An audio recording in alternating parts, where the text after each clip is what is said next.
आज हम बात करने जा रहे हैं भगवान श्री राम के पूर्वज अपने वचन के लिए जाने जाने वाले राजा रघु के जीवन से जुड़ी कुछ घटनाओं के बारे में।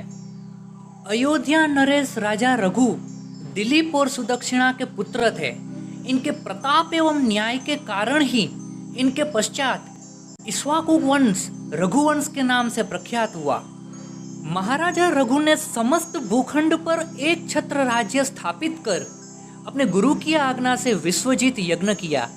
उस यज्ञ में उन्होंने अपनी संपूर्ण संपत्ति दान कर दी, यहाँ तक कि उन्होंने अपने संपूर्ण आभूषण और बर्तन भी दान कर दिए थे और वे मिट्टी के पात्रों में भोजन करने लगे थे।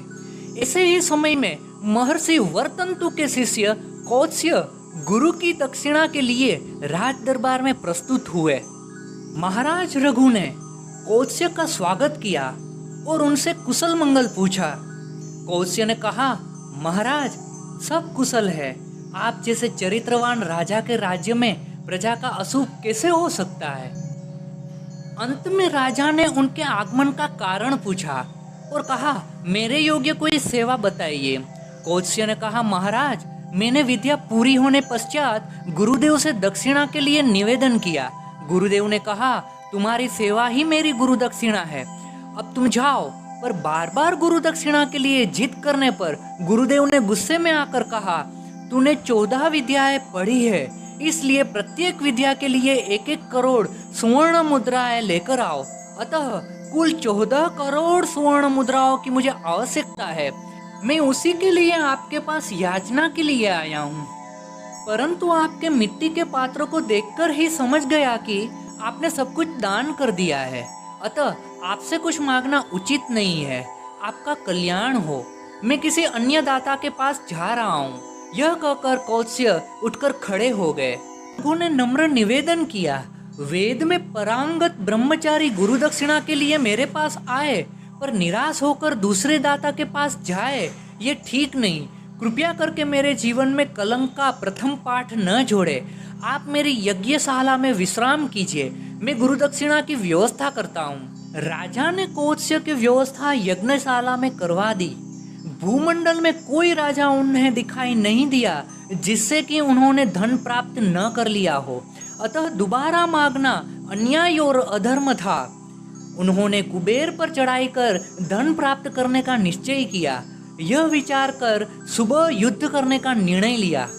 प्रातःकाल प्रस्थान से पूर्व ही दौड़ते हुए कोषाध्यक्ष ने आकर निवेदन किया, महाराज रात्रि में कोषागार में स्वर्ण वर्षा हुई है और कोषागार स्वर्ण मुद्राओं से भर गया है।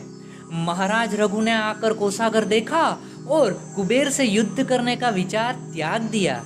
राज दरबार लगा, संपूर्ण स्वर्ण का ढेर लगा दिया गया। ब्रह्मचारी कौत्स्य को सम्मान सहित बुलाकर महाराज ने कहा, यह स्वर्ण मुद्राएं संपूर्ण राशि आपके लिए है, आप सब ले जाइए। ब्रह्मचारी कौत्स्य ने कहा, महाराज मुझे तो केवल उतना ही चाहिए जितना गुरु दक्षिणा के लिए आवश्यक है। अपने लिए मुझे कुछ नहीं चाहिए, मैं उससे अधिक एक भी मुद्रा नहीं ले जाऊंगा। राजा बोले, यह समस्त राशि आपके लिए ही प्राप्त हुई है, इसमें से एक भी मुद्रा अन्य कहीं खर्च नहीं की जा सकती है। आपको संपूर्ण धन ले जाना होगा। त्याग का विचित्र दृश्य उपस्थित था। दाता और याचक दोनों ही महात्यागी निकले। कोई भी अपना हठ छोड़ने के लिए तैयार नहीं था। सारी प्रजा कौत्स्य और राजा रघु की प्रशंसा करने लगी। अंत में राजसभा से सबने एक स्वर में कौत्स्य से अनुरोध किया कि राजा के प्राण की रक्षा के लिए संपूर्ण धनराशि ले जाने की कृपा करे। अति आग्रह मानकर ब्रह्मचारी कौत्स्य ने सारा धन ले जाकर वर्तंतु ऋषि को समर्पित कर दिया। यह थी महान राजा रघु के जीवन से जुड़ी कुछ घटनाएं। हमारा यह वीडियो यदि आपको पसंद आया हो तो इस वीडियो को ज़्यादा से ज़्यादा लाइक करें, शेयर करें और हमारे चैनल को सब्सक्राइब अवश्य कर लें। धन्यवाद।